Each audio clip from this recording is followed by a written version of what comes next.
Hello dear friends, स्वागत है आपका अपने यूट्यूब चैनल एसडी एजुकेशन पे। आज हम बात करेंगे सीटेट के लिए मोस्ट इंपॉर्टेंट टॉपिक बुद्धि के प्रकार के बारे में, यानी टाइप ऑफ इंटेलिजेंस, यानी बुद्धि कितने प्रकार की होती है और कौन कौन सी बुद्धि होती हैं। हमने अपने पिछले वीडियो में जाना था कि बुद्धि क्या है, बुद्धि की अवधारणा क्या है। इसके बारे में हमने पिछले वीडियो में डिटेल से चर्चा की थी। जिन्होंने हमारी वो पिछली वीडियो नहीं देखी है तो आप जा करके पिछली वीडियो ज़रूर देखिएगा। हमारे चैनल पर जा करके आप पिछली वीडियो ज़रूर देखें, आपको बहुत सा फ़ायदा मिलने वाला है उससे। और हमने डिटेल से चर्चा की है कि बुद्धि की विभिन्न प्रकार की परिभाषाएं क्या हैं, बुद्धि की अवधारणा क्या होती है और बुद्धि की विशेषताएं क्या होती हैं, बुद्धि की प्रकृति क्या है और तत्व क्या है, इत्यादि के बारे में हमने बहुत ही डिटेल से चर्चा की है बुद्धि के बारे में। लेकिन आज हम अपनी इस वीडियो के अंतर्गत हम बुद्धि के प्रकार के बारे में चर्चा करेंगे। तो हमारे ये टॉपिक चल रहा है बुद्धि, उसके अंतर्गत हम धीरे धीरे करके 2-3 वीडियो में कवर करेंगे कि बुद्धि क्या है। सबसे पहले कवर किया, फिर आज कवर करेंगे बुद्धि के प्रकार के बारे में। फिर अगले वीडियो में हम बात करेंगे जो बुद्धि के विभिन्न प्रकार के सिद्धांत हैं उनके बारे में, और बुद्धि को प्रभावित करने वाले जो कारक होते हैं इन सब के बारे में हम डिटेल से चर्चा करेंगे। तो सबसे पहले अब हम आज बात करेंगे बुद्धि के प्रकार, यानी टाइप ऑफ इंटेलिजेंस। ये टॉपिक सीटेट की परीक्षा के लिए मोस्ट इंपॉर्टेंट टॉपिक है, यानी कि पूरा बुद्धि का जो चैप्टर है यही पूरा का पूरा इंपॉर्टेंट है, क्योंकि यहाँ से क्वेश्चन हर बार देखने को मिले हैं। 2-3 नंबर आपके कहीं नहीं गए हैं, चाहे प्राइमरी लेवल हो या अपर प्राइमरी लेवल हो, सीटेट हो, यूपी टेट हो, एस टेट हो, केवीएस हो, शिक्षक भर्ती जो भी परीक्षाएं होती हैं उन सभी परीक्षाओं में बुद्धि से रिलेटेड जो टॉपिक है ये, इससे क्वेश्चन जरूर पूछे जाते हैं। तो चलिए शुरू करते हैं हम आज के अपने इस टॉपिक के बारे में। सबसे पहले हम बात करते हैं बुद्धि के प्रकार, यानी कि बुद्धि के प्रकार क्या होते हैं। अगर हम छोटी सी बात करें कि बुद्धि होती क्या है, तो बुद्धि की परिभाषा जो कि एक गॉल्टन महोदय के अनुसार बुद्धि क्या, उन्होंने बुद्धि के बारे में बताया था कि बुद्धि पहचानने तथा सीखने की क्या है, शक्ति है। यानी जो कुछ भी हम पहचानते हैं, जो कुछ भी हम सीखते हैं वही बुद्धि है। और दूसरे जो मनोवैज्ञानिक है वकिंघम, इन्होंने बताया था कि बुद्धि सीखने की योग्यता है, यानी जो कुछ भी हम सीखते हैं अपनी योग्यताओं के आधार पर बस वही बुद्धि है। तो ये हुआ हमारा छोटा सा बुद्धि के बारे में परिचय। यानी कि बुद्धि एक व्यापक शब्द है, इसके बारे में हम जो बुद्धि होती है इसको हम दैनिक जीवन में इसका प्रयोग करते हैं, चाहे बुद्धि शब्द का प्रयोग करें या बुद्धि जो इस्तेमाल की जाती है उसका प्रयोग करें। तो इत्यादि के बारे में जो हम दैनिक जीवन में बुद्धि का प्रयोग हम करते ही रहते हैं, तो ये सब हमने अपने पिछले वीडियो में जाना था। तो आज हम जानेंगे कि बुद्धि के प्रकार क्या क्या हैं, कौन कौन से बुद्धि के प्रकार होते हैं। तो यद्यपि बुद्धि को एक सामूहिक योग्यता के रूप में परिभाषित किया जाता है, यानी कि जो बुद्धि है उसको एक सामूहिक योग्यता, यानी विभिन्न प्रकार की जो योग्यताएं होती हैं इनका एक मिला जुला रूप होता है, तो एक सामूहिक योग्यता के रूप में परिभाषित किया जाता है। तथापि कुछ मनोवैज्ञानिकों ने बुद्धि को अनेक प्रकार की बताया है, यानी कि बहुत से मनोवैज्ञानिक ऐसे हैं जिन्होंने बुद्धि के अनेक प्रकार बताए हैं। यानी इन्होंने बताया है कि जो बुद्धि होती है वह अनेकों प्रकार की हो सकती है, यानी कोई निश्चित नहीं है कि कितने प्रकार की होती है। लेकिन जो मनोवैज्ञानिक हुए थॉर्नडाइक एवं गैरेट, इन्होंने बुद्धि को निम्न 3 प्रकार में बांटा है जो कि निम्नलिखित है। यानी कि जो विभिन्न प्रकार के जो मनोवैज्ञानिक हैं उन्होंने बताया है कि जो बुद्धि होती है वो बहुत से प्रकार की हो सकती है, भिन्न भिन्न प्रकार की बुद्धि होती है। लेकिन इन भिन्न भिन्न प्रकारों में भी कुछ जो विशेष प्रकार की जो बुद्धियाँ होती हैं उनको थॉर्नडाइक एवं गैरेट नामक महोदय जो मनोवैज्ञानिक हैं इन्होंने निम्न 3 प्रकारों में बांटा है जो निम्नलिखित है। सबसे पहली बुद्धि का प्रकार है अमूर्त बुद्धि, यानी कि जो अमूर्त बुद्धि होती है यह सबसे पहले प्रकार की होती है। इसमें क्या होता है, अमूर्त बुद्धि व्यक्ति की ऐसी बौद्धिक योग्यता जिसकी मदद से गणित, शाब्दिक या सांकेतिक समस्याओं का समाधान किया जाता है। यानी कि जो अमूर्त बुद्धि होती है या अमूर्त बुद्धि व्यक्ति की ऐसी बौद्धिक योग्यता होती है जिसकी हेल्प से, जिसकी सहायता से गणित से संबंधित, शाब्दिक से संबंधित जो भी सांकेतिक समस्याएं होती हैं इनसे संबंधित जो भी समाधान होते हैं वो किए जाते हैं।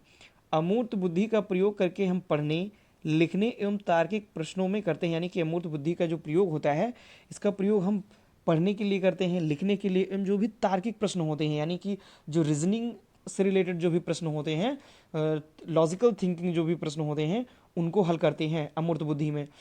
कवि, साहित्यकार, चित्रकार आदि लोग अमूर्त बुद्धि से ही अपनी कला का प्रदर्शन करते हैं। अगर बात करें कि जो अमूर्त बुद्धि होती है किन किन में पाई जाती है, तो जो कवि होते हैं, जो साहित्यकार होते हैं, जो चित्रकार होते हैं, इन सभी में अमूर्त बुद्धि पाई जाती है। आगे हम बात करते हैं, आप यहाँ पे देख सकते हैं अमूर्त बुद्धि, तो ये जो चित्रकार हैं इनके अंदर अमूर्त बुद्धि पाई जाएगी, और जो क्या कहते हैं साहित्यकार हैं इन साहित्यकार के अंदर यह बुद्धि पाई जाएगी। और जो एक कवि होता है, जो एक कुशल कवि होता है, उसके अंदर भी अमूर्त बुद्धि पाई जाएगी, क्योंकि वह क्या करता है, वह तार्किक चिंतन करता है। साहित्यकार क्या करता है? तार्किक चिंतन करता है। और जो तार्किक चिंतन है यह किसकी विशेषता है? यह अमूर्त बुद्धि की विशेषता है। इसीलिए जो अमूर्त बुद्धि होती है यह चित्रकारों में, कवि में और साहित्यकारों में पाई जाती है। अगले पॉइंट की अगर हम बात करें तो दूसरे प्रकार की जो बुद्धि है वह मूर्त या स्थूल बुद्धि होती है। मूर्त या स्थूल बुद्धि जो कि दूसरे प्रकार की बुद्धि होती है। मूर्त या स्थूल बुद्धि के द्वारा व्यक्ति विभिन्न प्रकार की वस्तुओं का व्यवहारिक एवं उत्तम प्रयोग करने की क्षमता अर्जित करता है। यानी कि जो मूर्त या जो स्थूल बुद्धि होती है, इस बुद्धि के द्वारा जो व्यक्ति होता है वो विभिन्न प्रकार की वस्तुओं का व्यवहारिक का मतलब यानी कि मूर्त का मतलब क्या होता है? जो प्रत्यक्ष हो, जिसको हम देख सकें, जिसको हम छू सकें।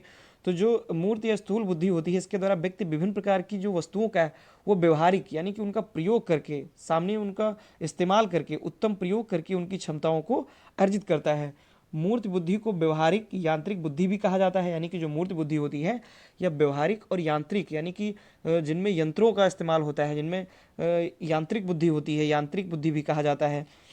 हम अपने दैनिक जीवन के ज़्यादातर कार्य मूर्त बुद्धि की सहायता से ही करते हैं। यानी कि अगर हम बात करें कि जो भी हमारे दैनिक जीवन के ज़्यादातर जो कार्य होते हैं वह सभी मूर्त बुद्धि की सहायता से ही किए जाते हैं। जैसे एक मैकेनिक जो होता है उसके अंदर मूर्त बुद्धि पाई जाती है। ठीक, तो मैकेनिक क्या करता है? विभिन्न प्रकार के जो सामान होते हैं उनको बनाता है। आप यहाँ पे देख सकते हैं ये मैकेनिक है। तो ये मैकेनिक क्या क्या कर रहा है? ये कार को सही कर रहा है। तो जो मूर्त बुद्धि होती है या स्थूल बुद्धि होती है यह मैकेनिकों में पाई जाती है। यानी कि जो यंत्र से संबंधित जो कार्य किए जाते हैं, क्योंकि इसे यांत्रिक बुद्धि कहा ही जाता है, तो यंत्र से संबंधित जो भी कार्य होते हैं वह मूर्त या स्थूल बुद्धि के अंतर्गत आते हैं।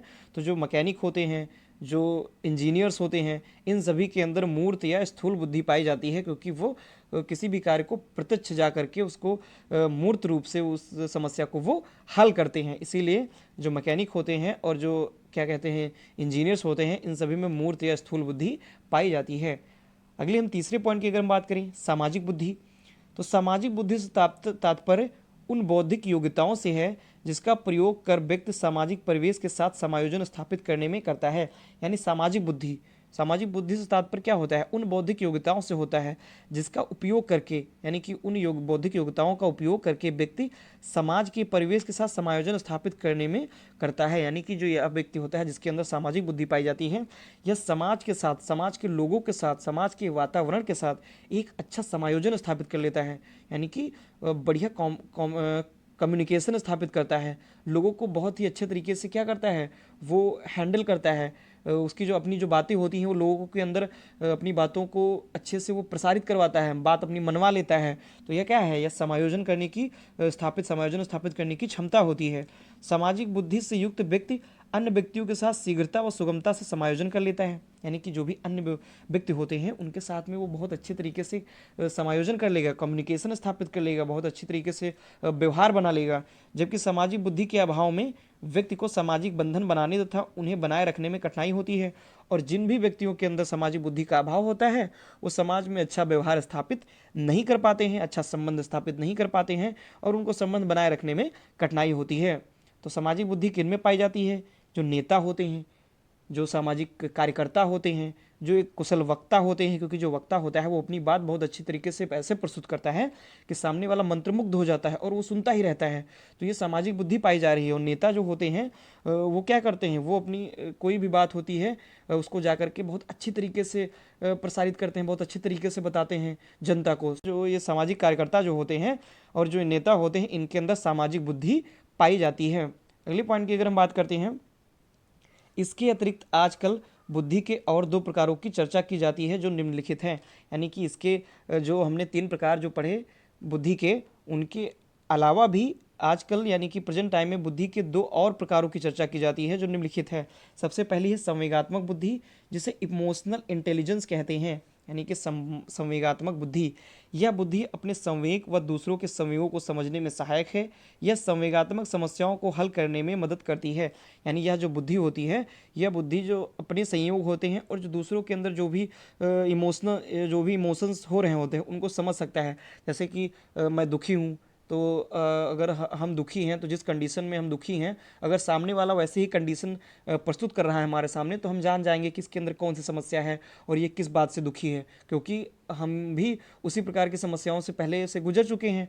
तो और उसी प्रकार की जो इमोशंस हैं वो दूसरे सामने वाले के अंदर हैं, तो वो क्या करेगा, वो व्यक्ति जो तुरंत जान जाएगा, दूसरे के समयों को समझ जाएगा। तो इस प्रकार की जो बुद्धि होती है वह संवेगात्मक बुद्धि कहलाती है।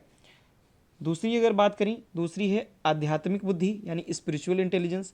यह व्यक्ति के आध्यात्मिक परिपक्वता का सूचकांक है।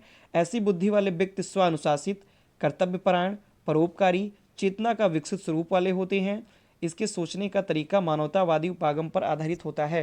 यानी कि जो आध्यात्मिक बुद्धि होती है, आध्यात्मिक बुद्धि वाले जो व्यक्ति होते हैं वह स्व अनुशासित होते हैं, यानी कि ज़्यादा इधर उधर की बातों में नहीं रहते हैं, शांत स्वभाव वाले होते हैं, कर्तव्यपरायण होते हैं, परोपकारी होते हैं, यानी कि दूसरों के जो भावनाएं होती हैं उनको समझने वाले होते हैं, दयालुता प्रदर्शित करते हैं और उनके अंदर चेतना का एक विकसित स्वरूप पाया जाता है। इसके सोचने का जो तरीका होता है वो मानवतावादी, यानी कि वो अहिंसा पर आधारित, यानी विभिन्न प्रकार के जो परोपकार होते हैं, जो क्या कहते हैं उनको, दूसरों की जो भावनाएं होती हैं उनको वो समझने वाले होते हैं। तो इनके अंदर आध्यात्मिक प्रकार की बुद्धि पाई जाती है।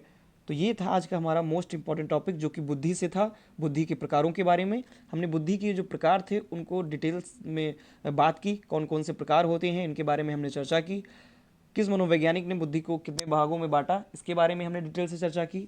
तो आशा करता हूँ हमारी यह वीडियो आपको पसंद आई होगी। अगर यह वीडियो आपको पसंद आती है तो प्लीज़ वीडियो को लाइक करें और अपने दोस्तों के साथ अधिक से अधिक शेयर करें और हमारे चैनल को सब्सक्राइब करें। धन्यवाद।